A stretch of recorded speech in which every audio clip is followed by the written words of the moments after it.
இல்ல பேசவே மாட்றாங்க தான், அது உண்மைதான். அதை நீங்க எப்படி பாக்குறீங்க?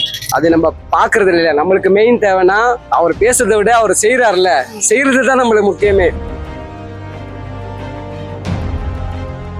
இந்த தொகுதி இம்ப்ரூவ் ஆயிருக்கு அப்படின்னு நினைக்கிறீங்களா, அப்படியே தான் இருக்கு அப்படின்னு நினைக்கிறீங்களா? ரொம்ப இம்ப்ரூவ் ஆயிடுது. ஏன்னா இதுக்கு முன்னாடி வந்து காசை கொடுத்துதான் எல்லா கூட்டத்தையும் கூப்பிடுவாங்களே, யாருமே எந்த ஒரு கேர்ள்ஸுக்குமே இம்பார்ட்டன்ட் கொடுத்ததே இல்லை.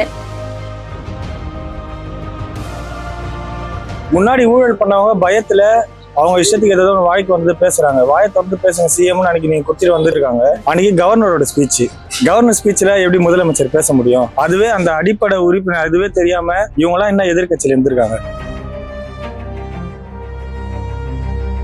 சட்டமன்றத்துல வந்து தலைவரை வந்து ரியாக்ஷன் எல்லாம் காட்டி பேசியிருந்தாங்க, அது ரொம்ப ட்ரெண்டாவே ஆச்சு. நீங்க அதை எப்படி பாக்குறீங்க? ஆக்சுவலி வந்து அந்த இடத்துல நம்ம தளபதி வந்து சைலண்டா இருந்தது ரொம்ப ரொம்ப நல்ல விஷயம். இப்போ என்ன ட்ரை பண்றாங்கன்னா, அவரை ஏதாச்சும் ஒரு விதத்துல வந்து டென்ஷன் பண்ணிடலாம், ஏதாச்சும் ஒரு அவர் வாயிலேருந்து ஒரு வார்த்தையை பிடிங்கலாம் அப்படின்னு சொல்லிட்டு அப்படியே காத்துக்கிட்டு இருக்காங்க.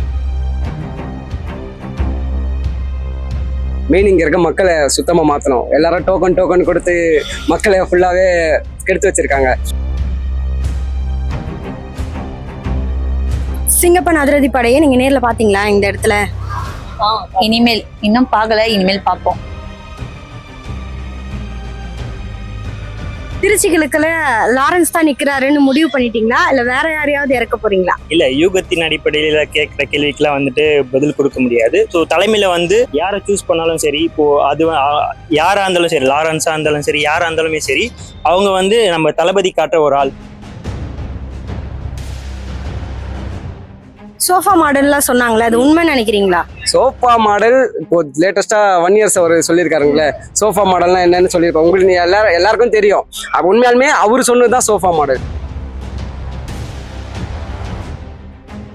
இப்போ நான் பாக்குறதே சென்னையோட ரொம்ப முக்கியமான இடம் வேளச்சேரியில பாத்துட்டு இருக்கேன். ஆனா நான் ஒரு இடத்துல கூட சிங்கப்பெண் படையை நான் பார்த்தது இல்லை.